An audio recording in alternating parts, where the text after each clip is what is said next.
Okay, I'm live. Last time I left things on the modal form of the last argument that I refuted, so we'll just burn through In it. the structure. Modal version of Fate of the Unloaded. If you haven't watched part 1 or 2 or 3, you can go back and watch at least part 1 just so you can learn how I've dealt with all the variations of the arguments. Like there's a primary argument they give, and then they do inductive, abductive, modal, Bayesian, and I do a treatment of all those. You can go back and watch episode 1 if you haven't already. I think we know what that is at the moment. Inductive. So there are numerous examples of people from the present and historically who did not know. Sorry, not of individuals, of peoples, like of the whole peoples and nations and civilizations who do not know of the Christian God. So, like, you know, you have to say things like that the Olmecs in ancient Mesoamerica, or what are the original peoples of the in India called? The Indus Valley civilization. Was a Christian God. Like, it's ridiculous. Like Aztecs or something. I don't know. Yeah. Well, those are even later on, right? So I'm going back really far, and people's well away from that area of the Middle East. So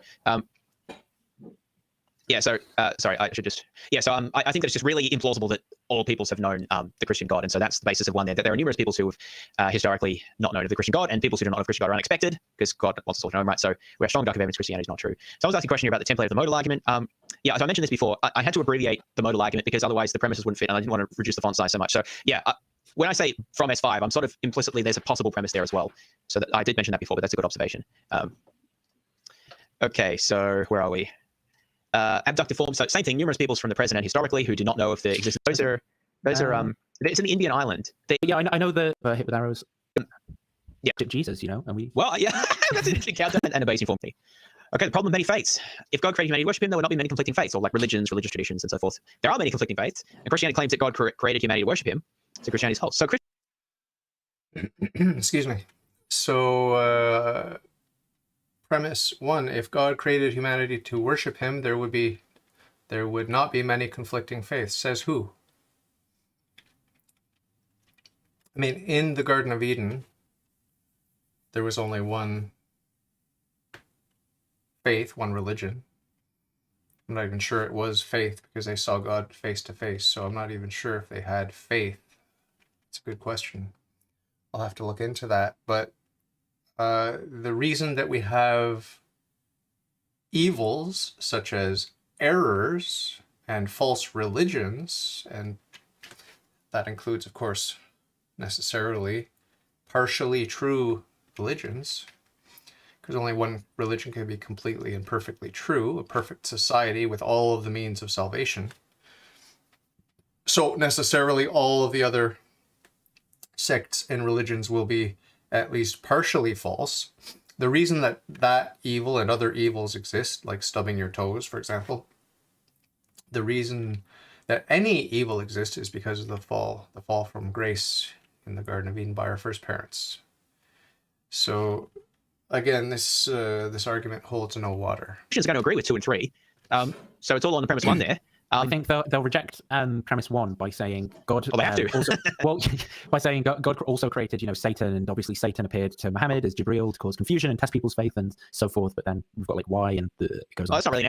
I don't disagree with premise 1, and premise 1 was the case in the Garden of Eden. I mean, God does want humanity to worship Him, but He gave humanity free will, and our first parents abused that good gift of free will, and here we are with not only many religions, but many languages too.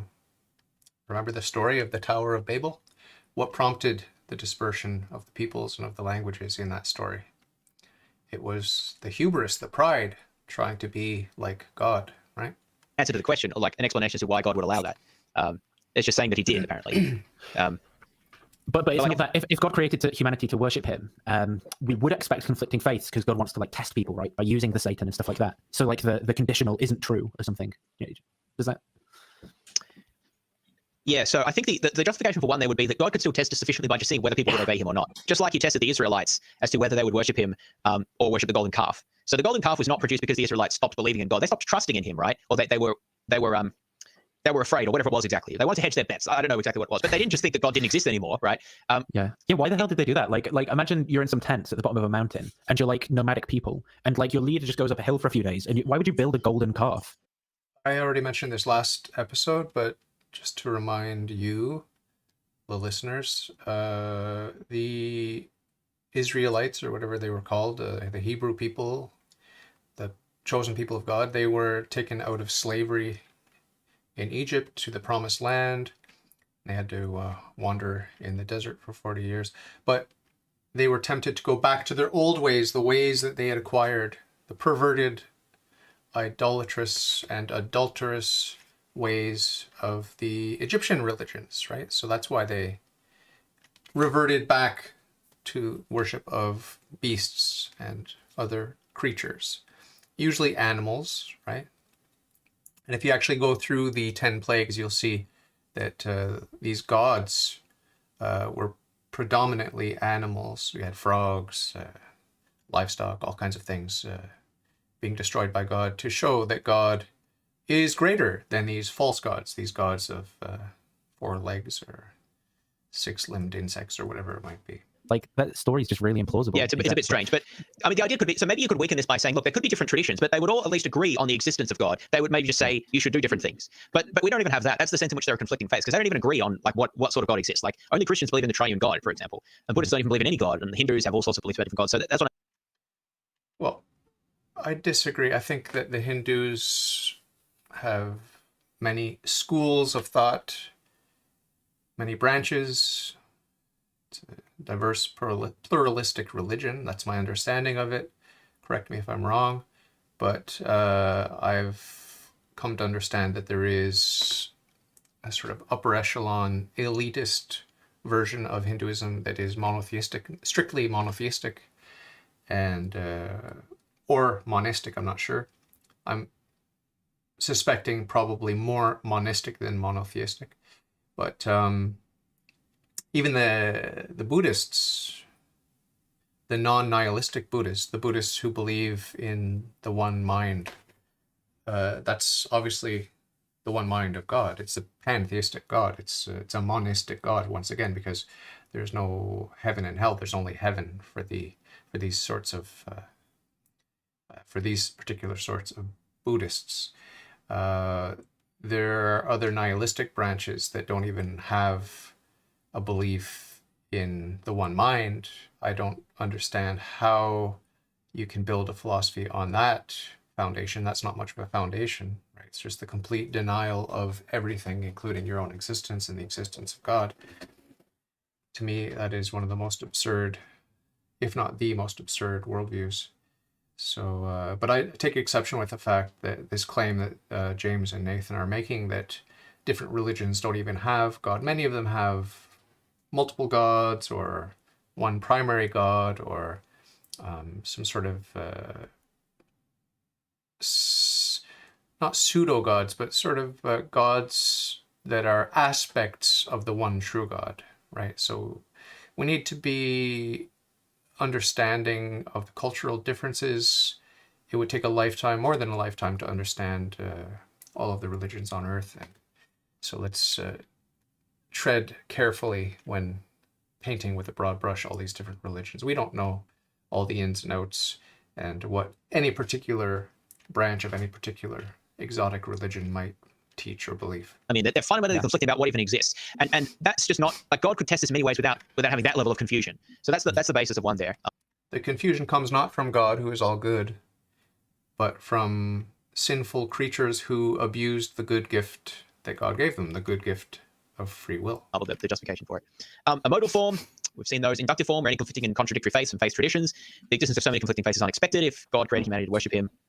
And so we have inductive evidence Christianity is false. Abductive form, the best explanation of the existence of many conflicting faiths is that all faiths are man-made. If all faiths are man-made, then Christianity is false. And a Bayesian form, there are many conflicting faiths, is much more consistent, I think, with the falsity of Christianity than with the truth of Christianity. All right, moving on. I think this is my own invention here. I'm kind of proud of it, even though it's a bit silly. But I think it's interesting. The argument from mereological nihilism. So mereological symbols are things that aren't made up of parts, essentially. So it could be like an electron could be a mereological symbol, or a soul could be a mereological symbol if souls aren't made of parts. So it depends on what's in your ontology. But the premise here is that first premise is mereological nihilism. So to defend that, you would give arguments for mereological nihilism, which I think there are plausible ones for. Like, for example, if you think that there are composite objects, then you have to define the boundaries of those objects, and it often seems rather arbitrary. Like, so if the table is an object that exists, then what about the table minus this atom, or the table minus that atom, or plus this atom? And then you seem to be saying that there's all of these tables existing in the same place at the same time, but are slightly different, and it gets a bit weird. So that's one argument for mereological nihilism, which just says simples exist. But anyway, I won't fully defend that here. That's just the first premise there. So then, if minds are not mereological simple, sorry, let me rephrase that. That's not what it says here. Minds are not mereological simples, but rather simples arranged mind-wise. So this is just saying a mind is not mereologically simple, and this would be argued for on the basis of the fact that all minds that we know have all these parts to them.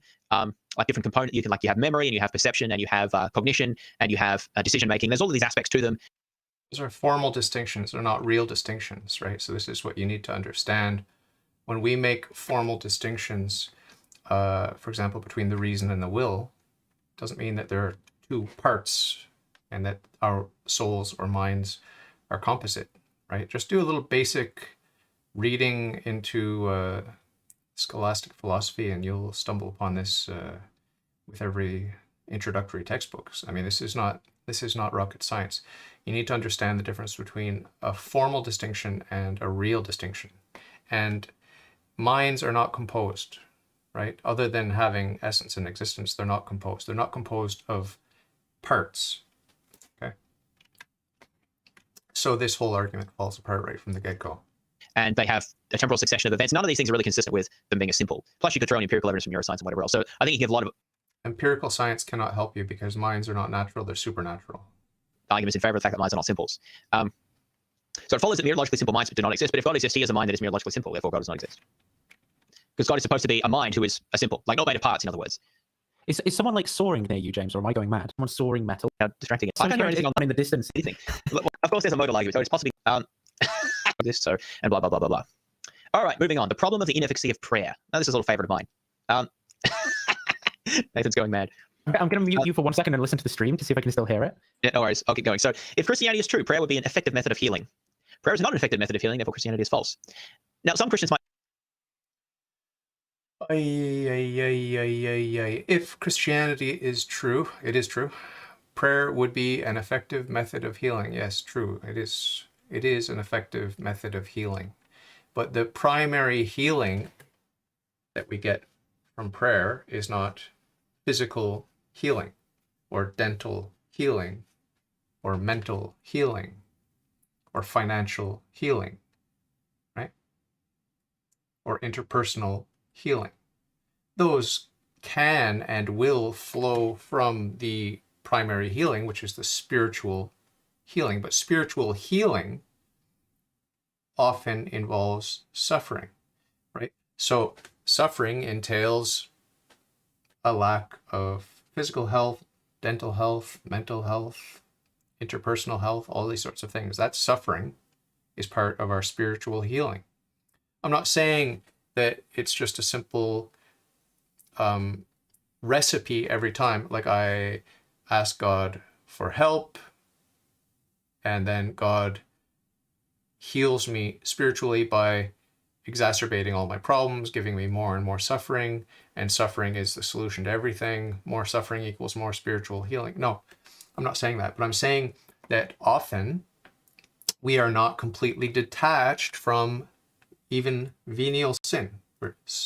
Sometimes we're not even detached from mortal sin. God help us. Okay? But for a faithful and devout Christian,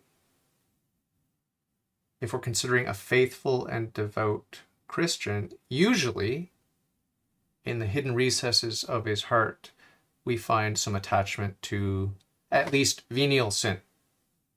Okay? So there's going to be some suffering.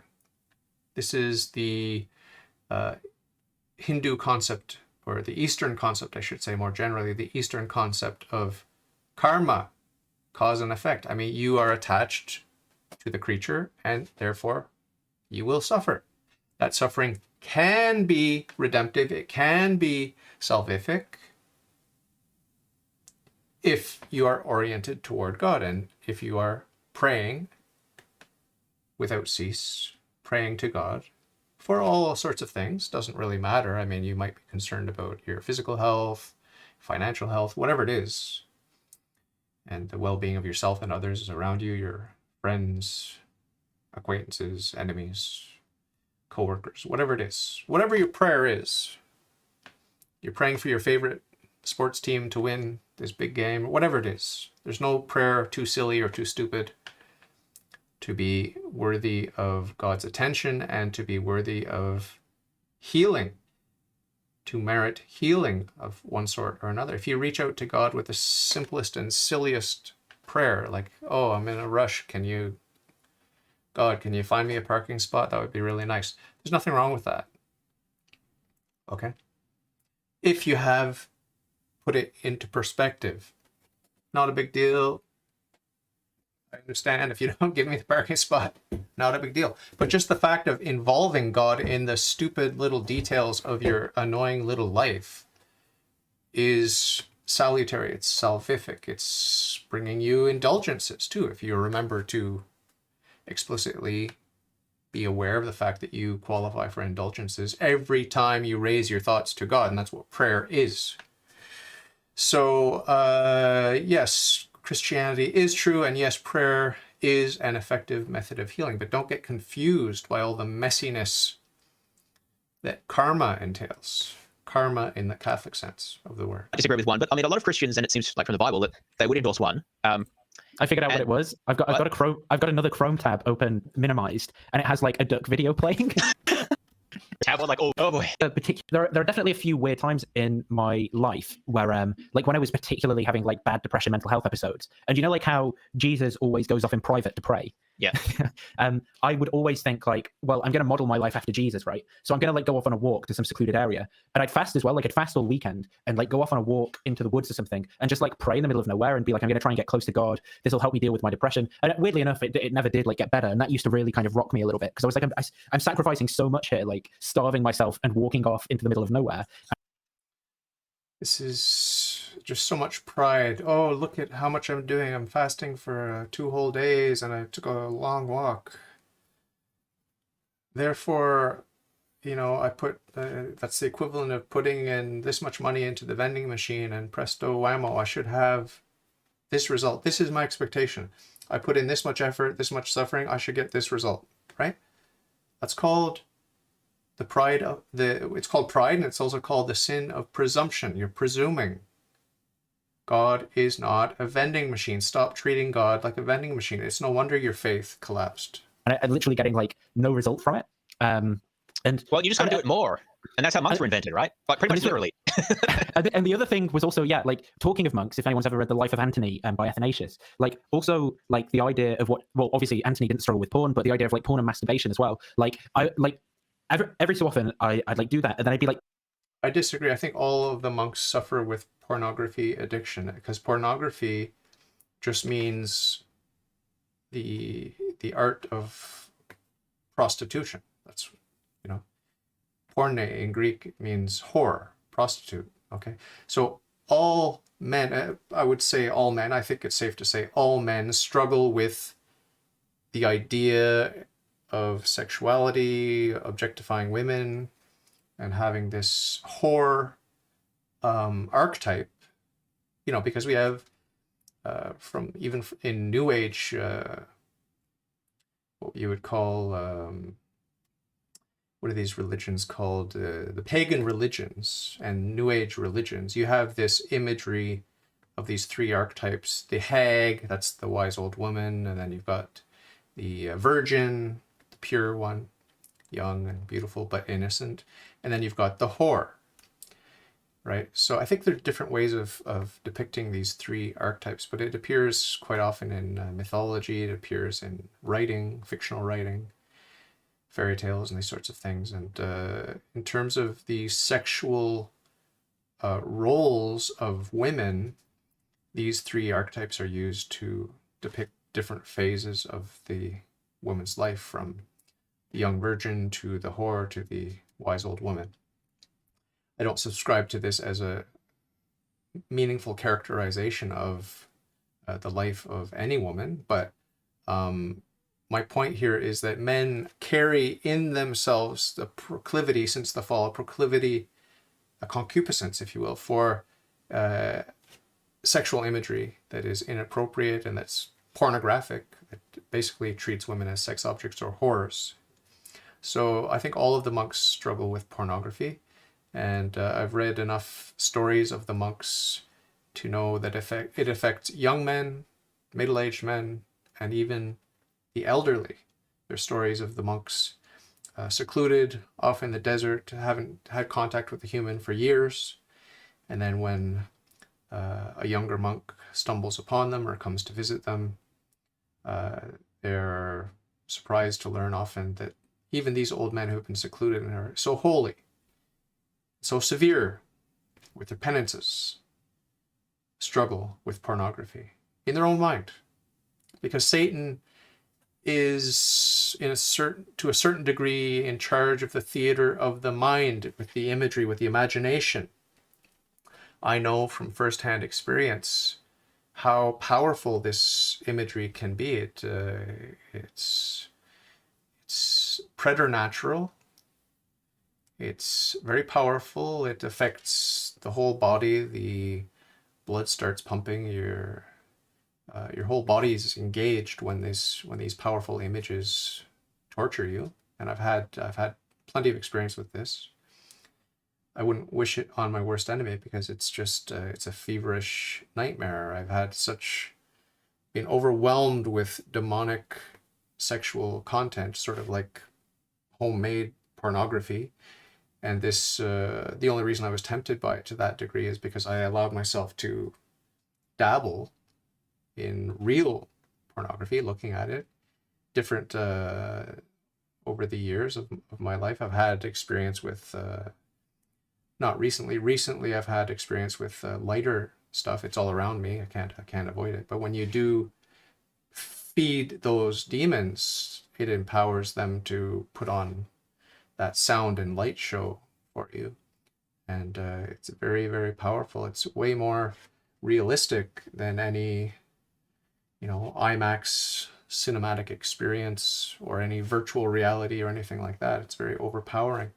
So yes, the monks, I think, dealt with that, and probably even on a grander scale than anything that I've been subject to, because I'm not a holy man, and I don't subject myself to extreme penances. Far from it. I indulge myself, food, sleep, and hampering myself all the time. So the onslaught that I've received from Satan and his demons in terms of this pornographic imagery is probably nothing compared to what a great and holy saint would be subject to. I mean, some of the saints, you read about them, they're actually carried up into the air and tortured in all sorts of very dramatic ways.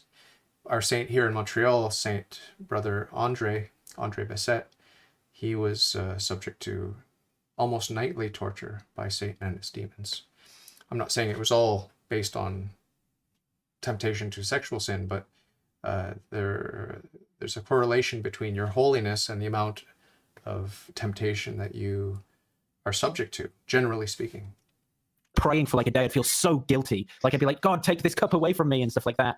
And yeah, and it just never worked. And then I'd always be like, oh, I'm so sorry, God, did it? Like really toxic and self-hating. But so I guess that stuff, I just never thought like the problem was that it never counted as evidence against theism for me, I guess. Like there was like a cognitive dissonance thing where then like the fact that I was struggling would confirm to me that spiritual warfare is real, which would then confirm, like theism is true even more, even when theism. Yeah.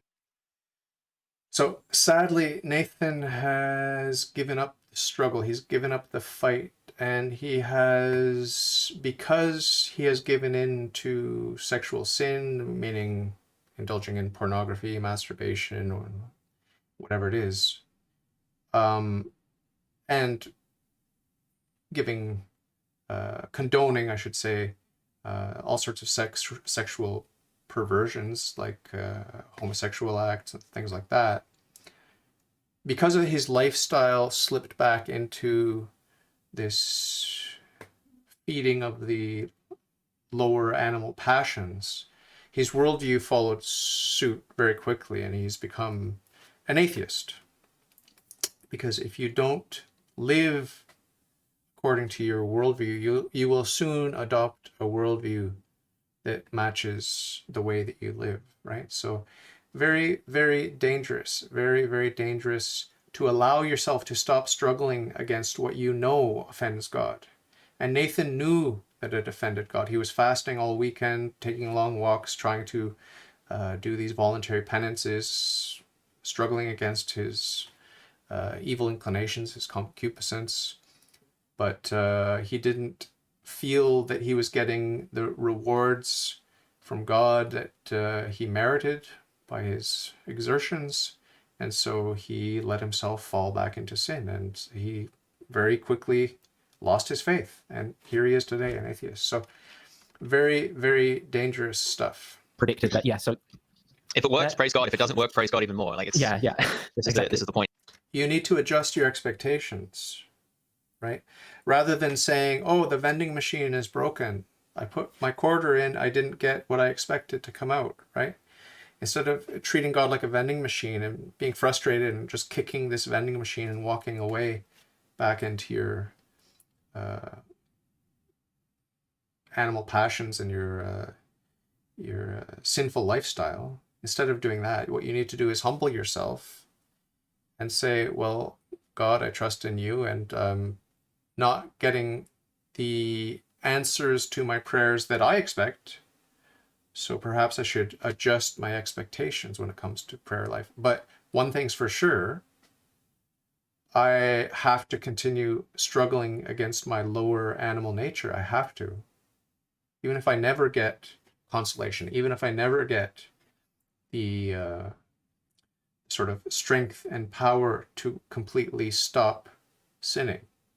I think it's unrealistic to expect to become essentially impeccable just because you fasted for a weekend and you took a long walk and you said some prayers. I think that's unrealistic, right? You're going to have to struggle. It's a narrow path, it's a craggy path, and it's a long and painful path to heroic virtue and to holiness and to heaven, ultimately. Here. Yeah, so I guess you could even add this. It doesn't have to be healing. It could be other things as well, like spiritually and so forth. That's a good point. And yeah, someone mentioned the temple. Oops, wrong button. But the Templeton Foundation Press data results. So people have actually studied this scientifically, and I think that that's quite interesting actually, because although a lot of people just kind of laugh at the idea of doing it, but like it does seem to me that if you really believe that prayer is an effective method of healing, that should be a thing that you can see. Like that there should be more healings. I mean, it's a very basic point. Like if prayer heals people, then you should find that prayer heals people when you look at people being healed. Like I mean, it's not really that an outrageous claim, but well, St. James says in his epistle in the Bible that your prayers are not answered because you're not praying properly, right? So how do you calibrate your test when you start hooking up electronic instruments to these people and saying, oh, this one's getting calm when he prays, and oh, I could see this, the brain activity is conducive to natural healing of various forms of cancer and so forth. Wow, that's amazing. Yeah, well, this is a very, very narrow and limited approach to studying the effectiveness of prayer, because we don't know what's going on spiritually, right? We don't know. We have no idea. There are many saints who suffer from cancer. There are many saints who suffered from all kinds of debilitating and painful lifelong diseases, right? So that's not the measure of the holiness of the person and their detachment from sin, their detachment from the world and from the creature, right? That's not the measure. But even if you don't want to appeal to that, you can just appeal to all the people who prayed for and they don't get healed, and so on. So yeah, I think that this is an interesting argument. Modal version is possibly necessary to Christianity's truth. Prayer will be an effective method of healing, because that would be in a I'm just thinking about Right. one of the ways that people that more conservative type Christians who struggle with the cognitive dissonance around prayer, one of the ways they smooth over that difficulty is by like saying, well, where the demonic forces are more active, God's prayer and stuff is more active, which is like like in Africa and stuff like that. So there's like healing miracles there, but just in the modern world, it isn't as much. But like when I've got a friend who's gone on mission to Africa, and like it's happening all the time there. Like that's kind of weird. So but secularism and enlightenment thinking reduces demon activity. Is that the idea? Yeah, and also reduces. So therefore, it reduces the. God also chooses not to act on as many prayers as well in sort of more secular societies too. Well, I think the comfortable complacency that we live in the first world is not conducive to holiness. That's what I think. I'm not going to make any really bold claims other than that I have a hunch that if you're comfortable as I am and complacent as I am, then you're not exactly going to be deep with your prayer life, just as I am not deep with my prayer life. And you're not going to be transforming yourself and those around you with your holiness. That's just the way it is. That's why I'm not a saint, because I'm comfortable, I'm complacent, and I've got fresh drinkable water available at the twist of a fountain, right? Twist of a faucet. I've got all kinds of food available in my fridge or at the grocery store. It's not exactly a rough life. So this easy life is not exactly conducive to a spiritual life. Let's just put it that way. So if you think about the miracles that are occurring in some backwater developing country, I think it makes sense that these people are existentially more alive. They're more connected. They have a sense of urgency. They have a sense of appreciation. They have a sense of gratitude to God for every clean cup of water that they are able to access, right? Yeah, the medications that they have access to are very limited. I can just walk into any pharmacy and get almost any over-the-counter medication quickly, easily, and cheaply. I have medical services available to me. I've got food, shelter, water. I mean, education is just, it's hard to be holy when you're this comfortable. That's my takeaway from this. Yeah, it's really, really strange argument that maybe that's another form of argument. Like there's a form that I have anthropological argument for atheism, but it's a bit different to that. So we're thinking of more arguments on the go. It's crazy. Inductive version of the inefficacy press. So numerous cases, including scientific studies, so abductive argument. So there are numerous cases in which prayer has failed as a method of healing. Best explanation of this is that God does not perform healings in response to Bayesian version, of course. Now this is one I quite like. Christianity being false and Christianity being true. The argument from lackluster revelation. Now this is one I quite like. If the Bible was inspired by God, it would contain much novel, scientific, and practical knowledge. Maybe ethical knowledge you could add in here as well. Says who? Who is this? One of the dogmas of your religion? That if the Bible was inspired by God, it would contain much novel, scientific, and practical knowledge. That's a dumb dogma if that's one of your dogmas. If it's not one of your dogmas, then who by what authority do you say that this is the case? It's ridiculous. The Bible does not contain much in the way of novel, scientific, and practical knowledge, but Christianity claims it was inspired by God, so Christianity is false. Yeah, I'm thinking again, it's going to be, well, look, the Bible is, what's the Chicago statement? There's like a quotable sentence or whatever, the Bible's good for all it teaches to do with salvation or something to that degree. So they say, why would it contain? But it really does beg the question, not in like quite the question begging fallacy sense, in like it just is really questionable. Why God would like reveal all this like fake ass worldview stuff about like, the sky being a scroll and the earth being flat and just weird stuff alongside his special revelation about salvation. It's like, fair enough, he might do that, but like, why wouldn't he just like tell you the thing? Why wouldn't he just be like, oh, a guy called Jesus is going to come and die for your sins on a cross, believe in him? Like, why would there be all this like goofy stuff where you've got to like burn goats and their entrails and like march around a desert and eat like manna and that's what I mean. Like, think of the Old Testament. Like, of all the stuff that God could have told them, it could have been actually useful. It's nothing there. Like, there's nothing about the germ theory of disease. But even if that stuff is useless, even if that stuff's useless because God is trying to teach you what you need to know to be saved, why doesn't he just go like, Jesus is going to die for your sins, believe in him? You're like, why doesn't he just tell them the Nicene Creed? Like, why does he also like tell them all these stories that are heavily influenced by ancient Near Eastern, like Mesopotamian gods and like flat Earth worldview and stuff like that? It's just there's plenty more coming there. But also the idea here is that this would be evidence for God's existence, which is part of why we call it lackluster revelation, because God could have evidenced himself much better by providing these sorts of things. So, as with any of these arguments, so-called arguments that they're trying to make here, that focus on faith-based beliefs, for example, the scriptures, it's a faith-based belief which must be necessarily founded on, built upon the certain knowledge of monotheism. You can't have Christianity without monotheism. So these boys are coming to examine some of the hairy questions of Christianity without having become monotheists by the application of the natural light of reason, without recourse to faith. So, this is just going to be my criticism throughout all of these distinctly Christian arguments, right?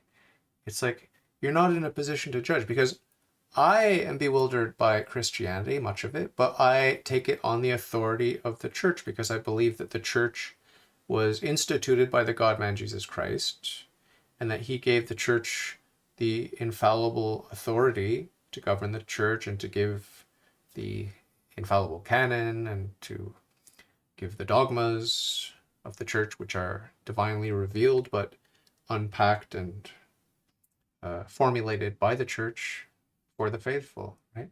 So even though I find much of the Bible bewildering, it's not a problem for me because I know that my faith in Christianity, my faith in the Bible, and my faith in all the messy, complicated, and bewildering stuff that's part of the Christian faith will be properly, if I belong to the one true religion, it will be explained. It will be God-splained to me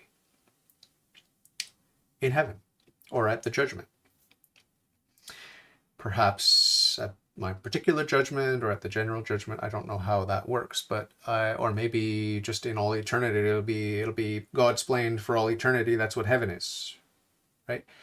And if, God forbid, I belong to a false religion, and it turns out Judaism or Islam or some other religion is the one true religion, has to be a monotheistic religion, obviously, but if Catholicism is not the one true religion, then that too will be revealed to me, either all at once or gradually or whatever it is. And I'm using spatiotemporal analogies as always because I'm a finite creature. I live in a spatiotemporal creation. But of course, in eternity, we can't even imagine now what here below what it's like in eternity. So when I talk about having these things God-splained for all eternity, that's just the use of analogy, where we say forever and ever and ever we'll be going deeper and deeper into the mystery of the life of the Trinity. Well, you're outside of time, so forever and ever and ever is just a sort of imprecise way of talking, but we don't really have a choice here below. It would not otherwise be known, but it's just not there. So, of course, we can strengthen the argument by, well, you can have a modal version, but also an inductive form. So numerous books in the Bible lack novel scientific and practical knowledge. So you think all the people who wrote the inductive version, so they're something like that, is that like, in the future, Jesus will return and hail in the end of times. But it's like, how long would that have to not happen for you to be justified in thinking actually it was false? Because like, obviously it's kind of like, that in the decimal expansion of pi, there are 3 sevens or something like that. It's like, how many digits of pi would you have to find before you were like justified in concluding that you're never going to find these like three consecutive sevens?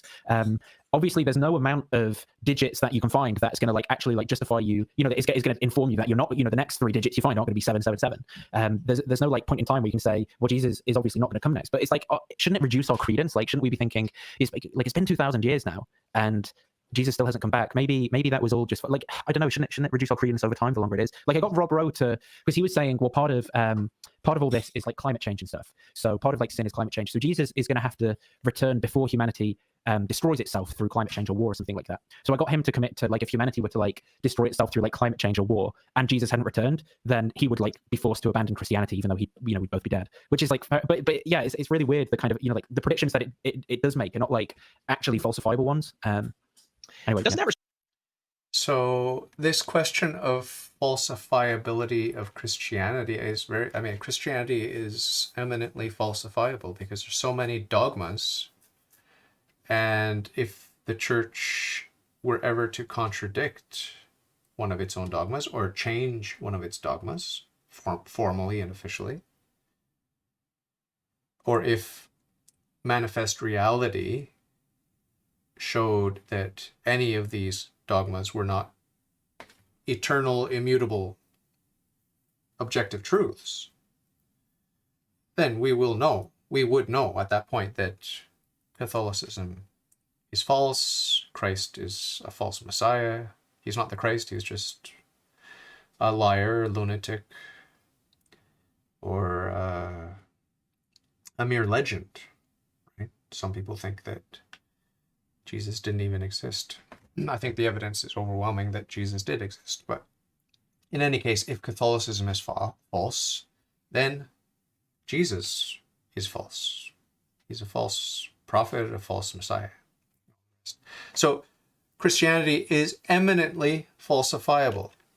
Strict people's free will. So like if people freely choose to destroy the earth through climate change, or I mean, even more dramatic, perhaps through a nuclear war, say, then it seems that Christianity, like, God would have to step in. It's like, oh, well, I've got to come back before that happens. Yeah, And so right. humans can't actually make that choice. That seems to be an odd instance where, like, they're so worried about God preserving free will that he can't even make himself more obvious or have better predictions. But then there's this, like, very clear case where, like, he can't stop the Holocaust because free will, right? But then, oh, I've got to jump in to make sure that they don't destroy themselves. Right, That yeah, seems yeah. strange to me.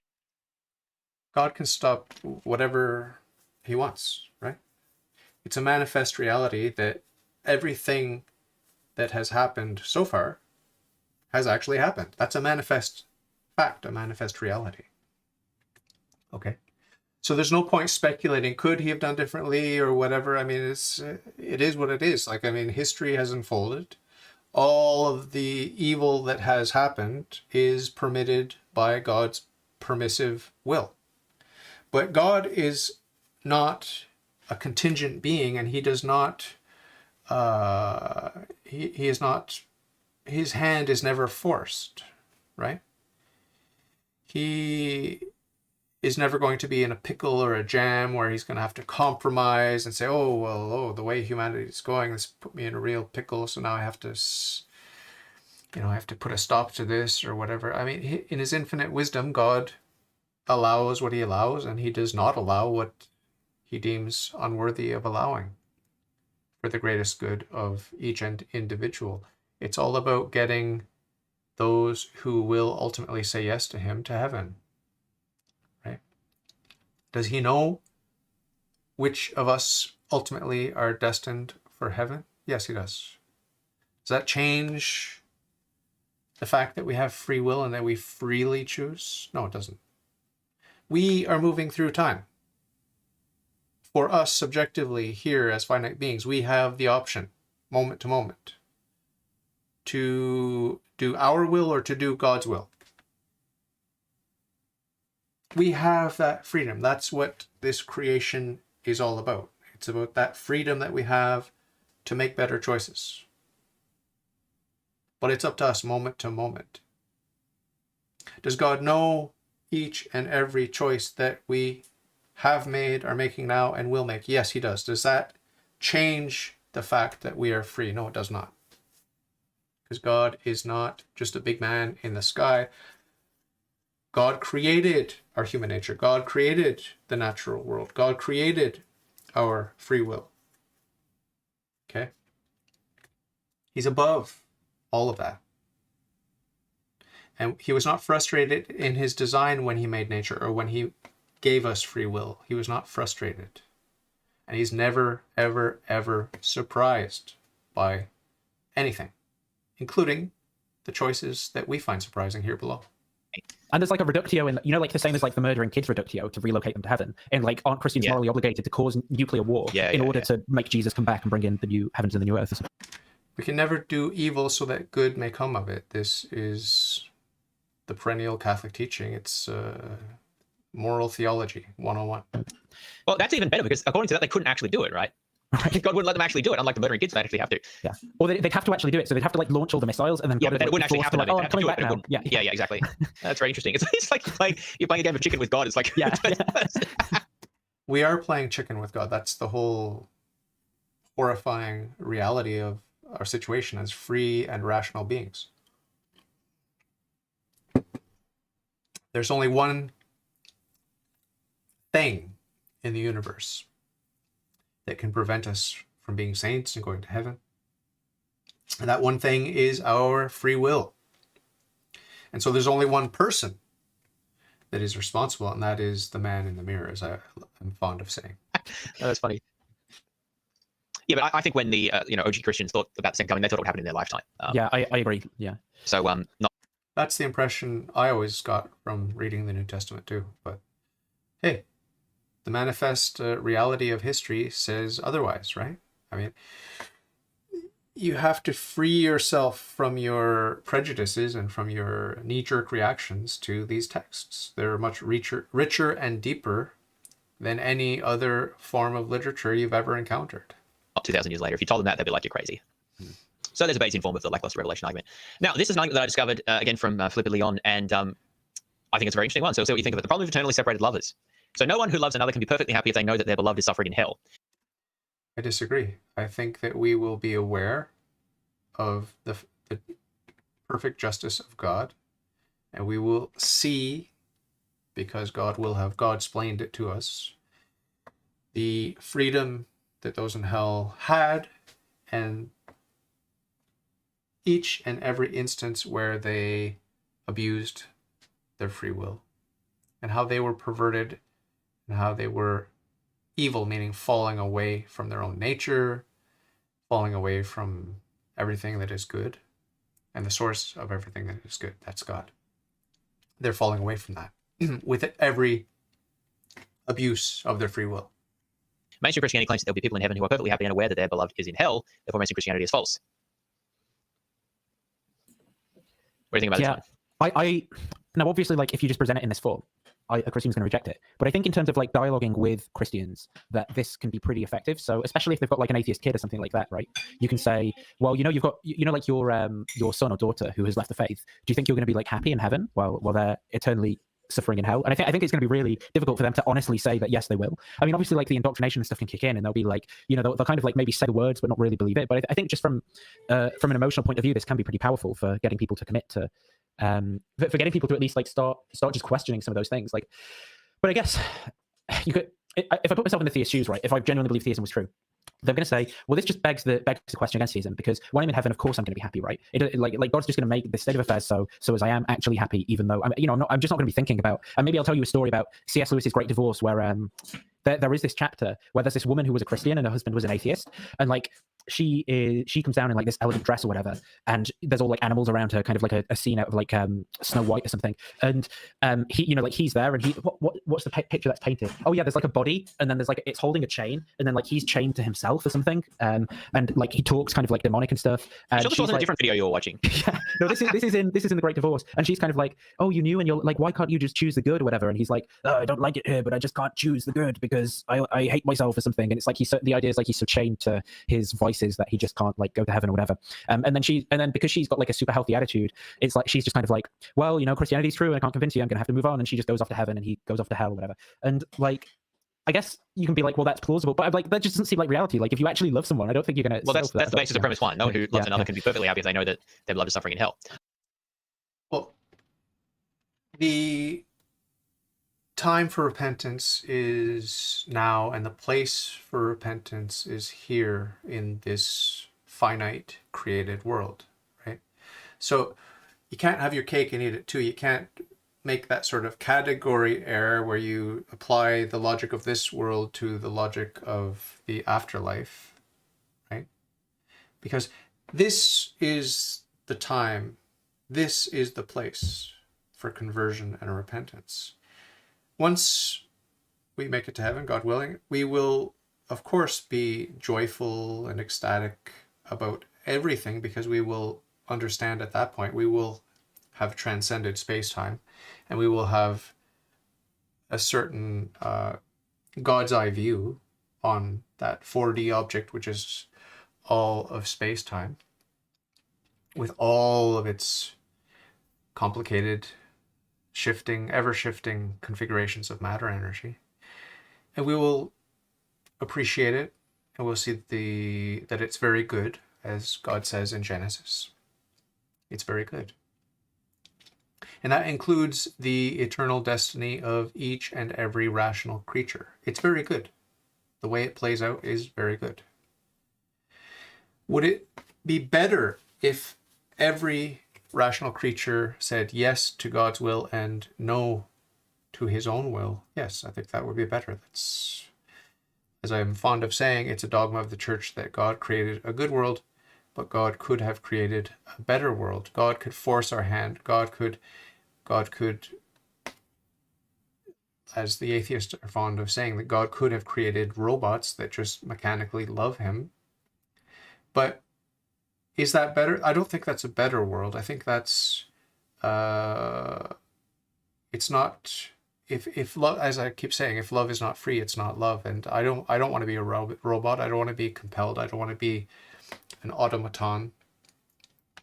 So I think that the way God did it is the most, I don't just think, I know as a fact, an immutable, objective fact, a divine truth, that the way God has created, the way he's sustaining, and the way that he's managing our decisions, because he does intervene with miracles and with preventing us from making huge mistakes.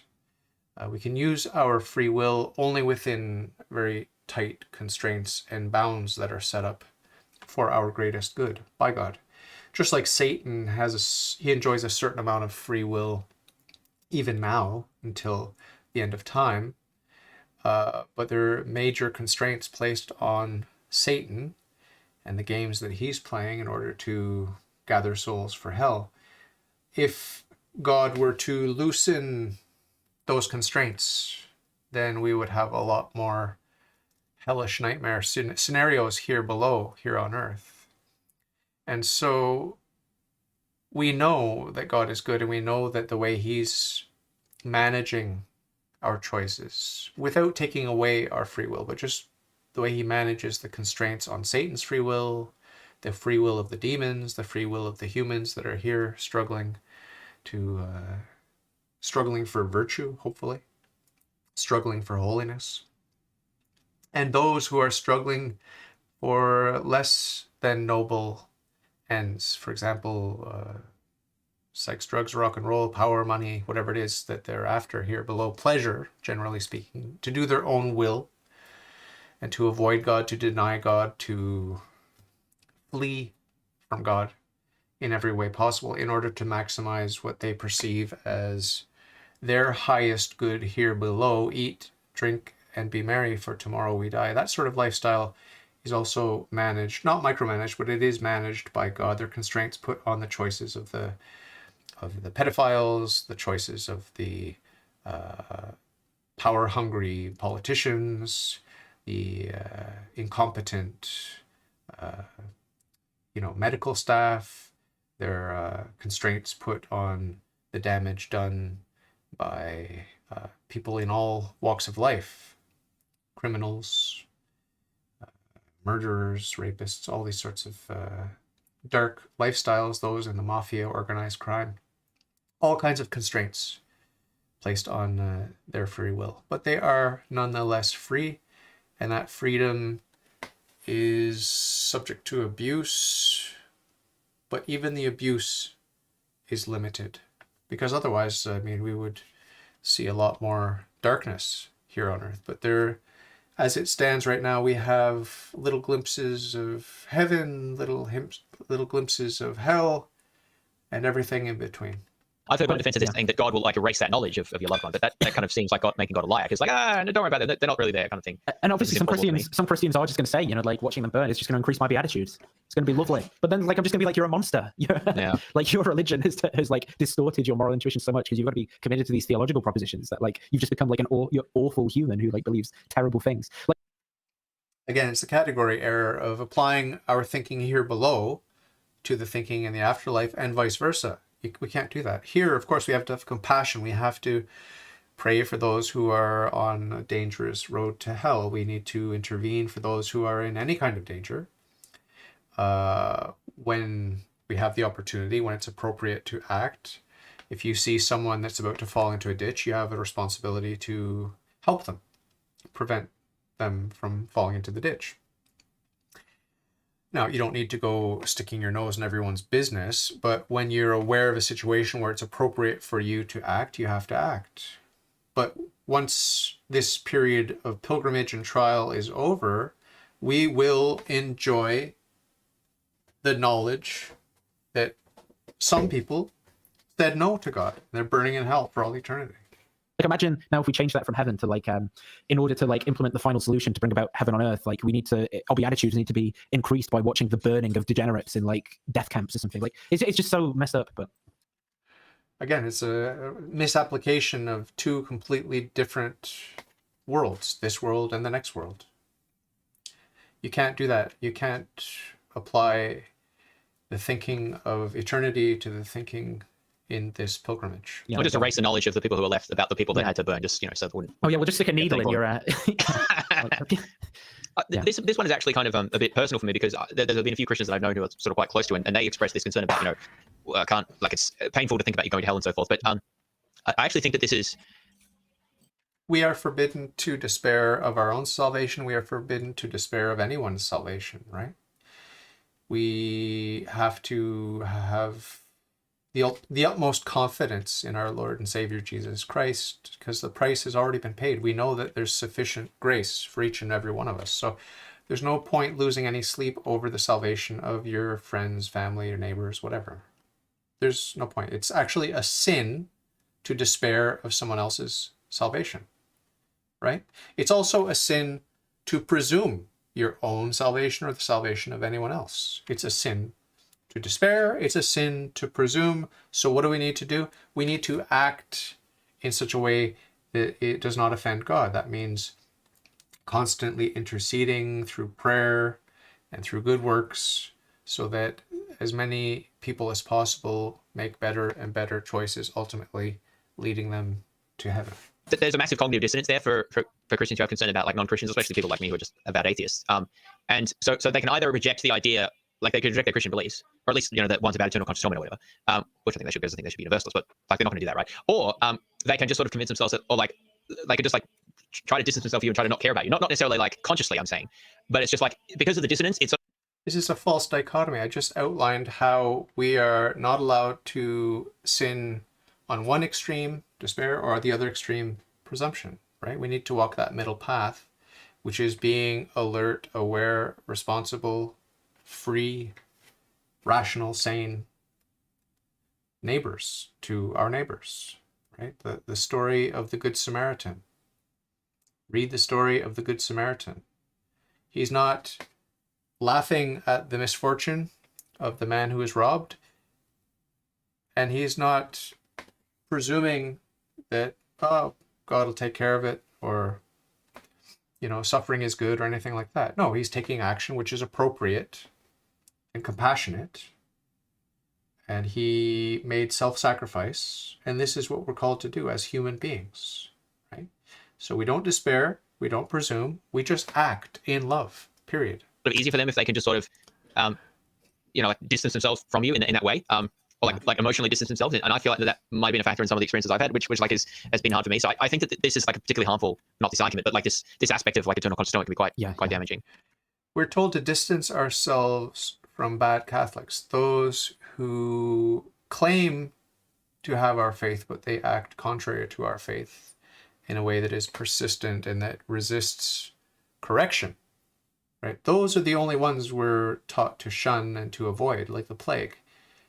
Because non-Catholics don't have the same responsibility. They don't have the same knowledge, right? Now, of course, it's going to depend with these bad Catholics, how much they know, what kind of catechesis they've had, what sort of education, even for bad priests, like what sort of experience did they have at their seminary.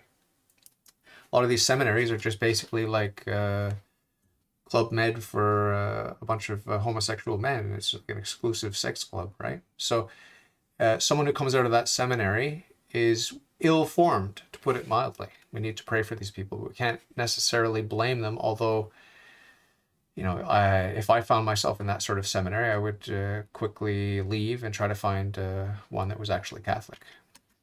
Yeah. Anyway, so there's, of course, a modal version of that. Now, divine unfairness. So this is another argument that I've sort of reconstructed. I had to abbreviate it quite a bit because it was rather long, so hopefully I didn't abuse it too much. So A are those who died before the age of accountability, or whatever you said that to be. So under Christian teachings, those who died before the age of accountability are either saved or they're not saved.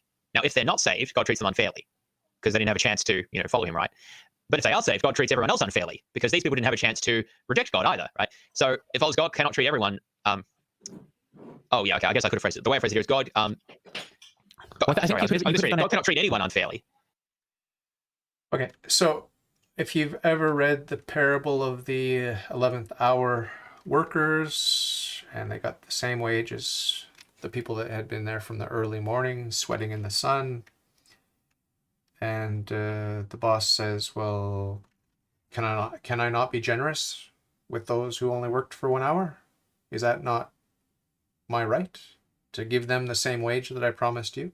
And by the way, I'm giving you exactly the wage that we agreed on.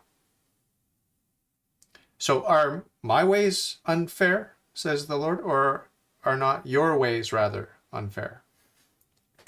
Therefore, under Christianity, I guess you could say God cannot treat anyone unfairly. Therefore, Christianity is false. You could put it in terms of like God is perfectly just, right? But there's nothing that anyone can do to be saved. It's purely by God's grace, which is completely unearned and undeserved.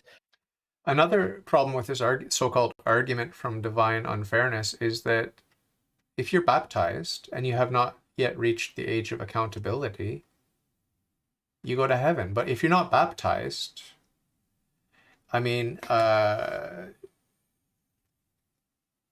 you have to be baptized. From the human perspective, you have to be baptized to go to heaven. So if you choose not to baptize your children, that is a grave sin, worthy of damnation. But from God's point of view, God can save. Of course, God can save someone who is not baptized. And God does, I believe, and has saved many who were not baptized. We have, for example, the baptism of desire. We have the baptism of blood. We have the good thief on the cross. He was not baptized. So there are all kinds of baptisms. There's not just the sacramental baptism with water. So this question of not having reached the age of accountability doesn't tell the whole story, because there's that whole idea of baptism that we need to sort out. And then there's the extra layer of complexity of different types of baptism. And then there's the other layer of complexity whereby we make a proper distinction between our rights and responsibilities as creatures and God's prerogatives as creator, right? So when the church says you must be baptized to be saved and you must baptize your children, that's a rule given by God's church to us, and there's no way around it for us from our human perspective, right? We cannot disregard it with impunity. But God is not a creature. God is not subject to the church. God is above the church. God is the source of the church. So the rules, his rules, do not apply to him because he's not a member of the church. He's not a finite creature subject to the church, right? He's not subject to the church. He is the church. He is that authority. He is that truth. He is that goodness. That people are saved, but then like some people aren't saved, and this is like entirely the decision of God, who's allegedly. That's a different argument to this. This is about the age of accountability, but yeah, you could follow that as well. I think that the people, so like Arminians are going to say that it is sort of up to you in a sense, but it's also entirely up to God. I've never understood that myself. I've had many conversations about that, but yeah, so that's a good point actually. I mean that follows straightforwardly from Calvinism, but I think it actually follows from Arminianism as well, at least the ways I've heard it articulated. Because like, well, you can't just decide to accept God; he has to like change your heart, but you have to accept that. But you won't accept that unless he changes your heart. But he can't change your heart unless you accept it. Like, it's just, like seriously, I've had this argument. Like, it just doesn't make sense to me. But yeah, that's a good point actually. But that's not what this argument's trying to get at. It's actually just saying, like, if those, it's trying to get around the free will point by saying, okay, what about those who die before they can become accountable? Okay, right. So if they're saved, God treats everyone else unfairly. But if they're not saved, God treats them unfairly. So either way, he's treating someone unfairly. But God cannot treat anyone unfairly under Christianity. Therefore, Christianity is false. Yeah. Now, there's going to be some people who are obviously committed to people who are babies and children, etc., being accountable and inheriting that original sin. And there's going to be some, there's those who are going to say that you just get relocated to heaven, and then that's what about the unborn? Yeah, like you can trace it back as far as you like. But like the point of this argument is that it doesn't matter which case it is. So if they're saved, God treats everyone else unfairly because they didn't have the chance. Because the people who are you see, if you're a monotheist, you know that God is all good. He's perfect in every way. That he's infinite in every perfection. That it's better to have than not to have. And justice and wisdom and fairness are pure perfections. So all of this becomes absolutely laughable and moot once you understand who and what God is. That's why this 7.5 hours is a complete waste of time. For the accountability, didn't have the chance to reject God. Whereas if they are not saved, then he treats them unfairly. Now, of course, middle knowledge is to get out of jail free for this one, because they would just say, well, he doesn't treat them unfairly because they would have rejected him under alternative viewpoints. I don't know if this actual paper that I adopted this from had a response to middle knowledge. It might have actually, but if it did, I'm not sure what it was. Modal form, there's a possible, whatever the case is, it's more plausible that Christianity is false than it is true. Okay, I'm going to leave it there. I've done just over an hour now. I'm at 3 hours, 2 minutes, and 50 seconds of their 7-hour monstrosity. I'll come back and do some more whenever I have the opportunity. I would do it all day, every day if I didn't have to work my boring job, but I do have to work. So I'll just do this whenever the opportunity presents itself and I've got an hour or two free. Thanks for watching. Take care of yourselves and we'll talk soon. God bless.